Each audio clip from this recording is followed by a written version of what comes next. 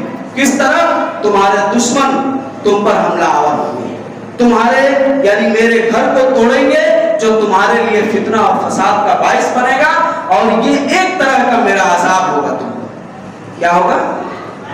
میرا عذاب ہوگا۔ یہ میں نہیں کہتا، اللہ نے سورہ حج کے اندر کہا ہے، آپ لوگ کھول کے دیکھ سکتے ہیں۔ اور بھی سورتوں کے اندر اللہ نے اس بات کو واضح کر دیا ہے۔ آپ کیا سوچتے ہیں اللہ کی رحمت میں NRC نہیں ہوا تو اب کس طرح ہو رہا ہے؟ کس طرح ہو رہا ہے دیکھ لیجیے، وہ اللہ کا عذاب ہی ہے، اللہ کا عذاب ہے۔ جب سارے لوگ دعا میں لگ گئے تھے اس بات کو سن کر، تو اللہ تبارک و تعالیٰ نے کچھ دیر کے لیے ایک عالمی وبا کو نازل کر کے معاملے کو ٹھنڈا کر دیا، لیکن پھر جب آپ کے بدن میں چربی آ گئی، گرمی آ گئی، تو پھر اللہ نے اپنا کام شروع کر دیا۔ یہ تو اللہ کا کہا ہے کہ جب تم توبہ کر لو گے تو قوم یونس کو اللہ نے بچا لیا۔ قوم یونس جو یونس علیہ السلام پر ایمان نہیں لائی تھی اور کہی تھی کہ ٹھیک ہے یونس کہہ دو اپنے اللہ سے جو عذاب بھیجنا ہے بھیجے، ہم بھی دیکھتے ہیں۔ تو حضرت یونس علیہ السلام تو کہہ دیے اور بتا دیے کہ تم پر فلاں وقت عذاب اللہ کا نازل ہوگا، اور اپنی سمندر کی طرف بھاگ چلے۔ تو ان لوگوں نے جب محسوس کر لیا تو جا کر گڑ گڑائے، روئے، تو اللہ نے عذاب کو ڈال دیا۔ مگر وہاں یہ نصیحت بھی ہمیں دی گئی کہ انہوں نے ناٹک نہیں کیا، آپ تو اللہ کو دھوکہ دے رہے ہیں۔ اللہ کہہ رہے ہیں کہ ہم کو دھوکہ کیا دیں گے، یہ اپنے نفس کو دھوکہ دے رہے ہیں، یہ اپنے آپ کو دھوکہ دے رہے ہیں۔ تو آپ صلی اللہ علیہ وسلم کی محبت میں آپ کی سیرت کو بیان کرنا ہے، نہ کہ آپ کی پیدائش پر ناچنا، جھومنا، دھڑاننا، یہ نہیں ہے۔ اللہ کے رسول صلی اللہ علیہ وسلم کہتے ہیں کہ اللہ نے دو آواز کو ملعون قرار دیا ہے، یعنی دو آواز ایسی ہے کہ اس کے بلند ہونے پر اللہ تعالیٰ لعنت بھیجتا ہے۔ اور اللہ کی لعنت کے بارے میں حدیث میں موجود ہے کہ اللہ اگر لعنت کر دے تو اس شخص پر اس کے 7 پشت تک اللہ کی لعنت جاتی ہے، یعنی غلطی آپ کیے اور بھگتے آپ کا 7 خاندان، یہ اللہ کی لعنت۔ اسی لیے اللہ کی لعنت سے ہر معاملے میں بچ کر رہنا چاہیے۔ علماء کرام نے اس پر کتابیں بھی لکھی ہیں کہ لعنتی گناہ کون کون سے ہیں۔ آج ہمارے معاشرے میں بے حساب لعنتی گناہ ہیں، گناہ کبیرہ ہیں، سبھی کوئی کر رہا ہے، اس میں آپ کسی کو نہیں کر سکتے کہ اہل حدیث پاک ہیں، دیوبندی ہیں، بریلوی نہیں، سبھی مسلمان کی یہ حالت ہے۔ تو غور کیجئے وہ دو آواز کون سی ہے؟ کسی خوشی پر چیخنا، چلانا اور خوشی کا اظہار کرنا۔ کوئی خوشی آپ کو ملی ہے، اس پر آپ خوب چیخ رہے ہیں، چلا رہے ہیں، جیسے ہمارے یہاں ہوتا ہے کہ بیٹے کی پیدائش پر تھالی بجاتے ہیں، یہ کیا ہے؟ لعنتی کام ہے۔ اور دوسرا، کسی کی میت یا کسی کے یہاں میت ہو جانے پر اس کا چیخنا، رونا، اپنے کپڑے کو کھانا۔ تو آپ کیا کہتے ہیں؟ ارے نبی کائنات کے سرکار آئے ہیں، ان کے پیدائش پر ہم خوشی نہیں منائیں گے۔ تو منائیے اور لعنتی ہوئی، اس میں ہمارا کیا ہے؟ اس میں ہمارا کچھ نہیں جاتا ہے۔ جو نقصان ہے آپ کا ہے، آپ کیجئے، مگر آپ جو پوچھ رہے ہیں کہاں منع ہے، تو یہی منع ہے، آپ جان لیجیے، اللہ کے رسول نے نہیں کہا ہے۔ تو اسی طرح سے آئیے اور آپ کو بتا دیں، آپ صلی اللہ علیہ وسلم کے چوتھے حقوق کا مسئلہ ہے کہ آپ کا دفاع کرنا۔ اللہ تبارک و تعالیٰ نے قرآن کے اندر کہا کہ ایمان والو اپنے نبی پر ایمان لے آؤ، اس کی عزت کرو، اس کی مدد کرو اور اس نور کی اتباع کرو جو اس کے ساتھ اتارا گیا ہے، اس نبی کے ساتھ جو نور اتارا گیا ہے۔ یا تو نور والا آیا ہے، نور لے کر آیا ہے، لبیک یا رسول اللہ۔ اپنے باپ کو کبھی لبیک کہے ہو؟ لبیک زندہ کے لیے استعمال کیا جاتا ہے، مردہ کے لیے نہیں۔ عربی گرامر سیکھو، عربی پڑھو، عربی زبان سے کہاں تمہیں محبت ہے؟ جب تمہارا باپ بلائے، تمہاری ماں بلائے، تب کہو لبیک۔ اللہ کے رسول کو لبیک صحابہ کہہ سکتے تھے، ان کے درمیان وہ زندہ تھے، تمہارے درمیان زندہ نہیں ہے۔ ابھی تم صرف اور صرف حج کے میدان میں کہتے ہو لبیک اللہم لبیک، کیونکہ اللہ ہمیشہ ہمیں زندہ رہنے والا ہے۔ عربی گرامر کے اعتبار سے لبیک زندہ کے لیے استعمال ہوتا ہے، اور تم کہتے ہو کیا کہتے ہو؟ تو آؤ میں بتا دوں، آپ کا دفاع کرنا اور آپ پر جو اللہ نے قرآن نازل کیا ہے اس پر کیا کرنا، اس پر عمل کرنا، یہ آپ کا چوتھا حق ہے۔ ہم میں سے کتنے لوگ اس حق کو ادا کرتے ہیں؟ ہم میں سے اکثر لوگ قرآن نہیں پڑھتے، صرف مردے کے بخشوانے کے لیے رکھتے ہیں، اور جب کوئی مر جاتا ہے تو قرآن پڑھ دیتے ہیں الٹی سیدھی بغیر تجوید کے، آہا حل لجینا۔ تو حل لجینا کیا ہے وہی جانتے ہیں، اس کا عربی میں کیا ترجمہ ہوگا۔ تو اس طرح سے پڑھنے والے معاشرے میں موجود ہیں، جن سے اگر پوچھ لیا جائے کہ قرآن کے 114 سورتوں کو بلا ترتیب یا ترتیب کے ساتھ بتاؤ تو نہیں بتا سکتے۔ یہ مسلمان ہیں، قرآن پڑھنے والے، اللہ کے رسول کے ماننے والے، ان سے محبت کرنے والے۔ محبت کرنے کا مطلب خالی ناچنا ہی ہوتا ہے اور گانا ہی ہوتا ہے، اسی سے محبت پوری ہو جاتی ہے۔ تو ٹھیک ہے، ہم کہتے ہیں نا کہ اپنی ماں سے محبت کرتے ہیں، اپنے باپ سے محبت کرتے ہیں، اپنے بیٹوں سے محبت کرتے ہیں، اپنی بیویوں سے محبت کرتے ہیں، تو سب کو بیٹھا دیجئے گا، خوب ناچیے گا، گائیے گا، ان سے محبت کا حق ادا ہو جائے گا۔ محبت کا یہی معنی ہے نا، تو یہی معنی رہے۔ اپنے گھر والوں کے لیے بھی تھوڑا اپلائی کر کے دیکھیے گا، اتنے جوتے اور چپل پڑیں گے کہ پہچان میں نہیں آئیے گا فلانا نصرالدین ہے، سمجھ گئے نا؟ تو یہ محبت کا معنی نہیں ہوتا ہے۔ محبت میں حق کا ادا کرنا ہوتا ہے، محبت میں حق کا ادا کرنا ہوتا ہے۔ اگر آپ کو اپنی بیوی سے محبت ہے تو اس کا حق ادا کیجئے، اگر آپ کو اپنے باپ سے محبت ہے تو اس کا حق ادا کیجئے، تب محبت پورا ہوتا ہے۔ نبی سے محبت کرتے ہو، حق کا پتہ ہی نہیں، بڑے آئے ہو محبوب نبی بننے والے، اوپر سے آپ صلی اللہ علیہ وسلم کے ذات گرامی کے متعلق عشق کا لفظ استعمال کرتے ہو۔ اپنی ماں کے لیے کبھی کر کے دیکھو، کہو میں اپنی امی کا عاشق ہوں، میں اپنے باپ کا عاشق ہوں، میں اپنی بیٹی کا عاشق ہوں، کہو؟ نہیں کرتے ہو، نبی کے عاشق ہو جاتے ہو۔ نبی کے عاشق، یہ کیسی نبوت اور کیسی محبت ہے تمہاری؟ نبی کے عاشق ہو گئے، آپ کی بیٹی کے عاشق نہیں ہو۔ عشق کا کیا پہلو ہے تمہیں معلوم ہے؟ نہیں معلوم ہے تو جان لو، اور جاؤ ان ملاؤں سے پوچھو اگر یہ عربی جانتے ہیں تو۔ عشق کا مطلب ہوتا ہے کسی کو شہوت کی نگاہ سے دیکھنا اور اس سے اپنی حاجت پوری کرنا، اس کے لیے عربی میں لفظ عشق استعمال ہوتا ہے۔ اسی لیے یہ لفظ بیوی کے لیے کچھ دیر میں استعمال کیا جا سکتا ہے، لیکن اس کے علاوہ کسی کے ساتھ نہیں استعمال ہو سکتا۔ اور اللہ تبارک و تعالیٰ نے تو یہاں تک کیا کہ زلیخا نے یوسف کو اسی نگاہ سے دیکھا، مگر اللہ نے اس کو بھی لفظ عشق سے تعبیر نہیں کیا ہے، ادب کے تقاضے۔ کیا کہا ہے؟ سورہ یوسف کھول کے دیکھو، کہا اللہ قد شرفها حبا، زلیخا کے دل میں یوسف کی محبت گھر کر گئی، پیچیدہ ہو گئی، یہ لفظ استعمال کیا ہے۔ اب غور کرو کہ تم کیسے نبی کے لیے عشق کا لفظ استعمال کرتے ہو۔ لفظ عشق عربی ہے اور لفظ محبت بھی عربی ہے۔ اللہ نے قرآن میں اپنے نبی کے لیے اور تمام لوگوں کے لیے لفظ محبت استعمال کرنے کا حکم دیا ہے، لفظ عشق نہیں، اور تم نبی کے لیے کرنے لگے، تو یہ آپ کے ادب، آپ کے دفاع کے خلاف ہے۔ آپ کا ہے کہ آپ کی ادب کی جائے اور آپ کے دین کی مدد کی جائے۔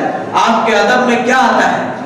اللہ کہہ رہا ہے کہ توقروا، اپنے نبی کی ادب کرو، لا ترفعوا اصواتکم فوق صوت النبی، اپنے نبی کا ادب بھی کرو اور اس کے آواز کے آگے اپنی آواز کو بلند نہ کرو۔ جب یہ آیت کریمہ نازل ہوئی تو آپ ہم نہیں، صحابہ کرام میں سے 2-3 صحابہ کرام مجلس میں آنا چھوڑ دیے۔ کیوں؟ کیونکہ اس آیت میں، سورہ حجرات کی آیت ہے، اللہ کہہ رہا ہے کہ اگر تم انجانے میں ایسا کر بیٹھو اور تمہارے اعمال برباد کر دیے جائیں، تو مجلس میں آنا چھوڑ دیا۔ اللہ کے رسول نے پوچھا تو پتا چلا کہ ان کی آواز، کسی کا ہوتا ہے نا کہ تھوڑی بھی بات کرتا ہے تو تیز آواز ہو جاتی ہے، اور کوئی ایک دم آہستہ بھی بولے تو کچھ نہیں سمجھ میں آتا ہے، یا تیز بھی بولے تو نہیں سمجھ میں آتا ہے، ایسے انسانوں میں ہوتا ہے فطری طور پر۔ تو ان کی آواز میں اسی طرح تھی۔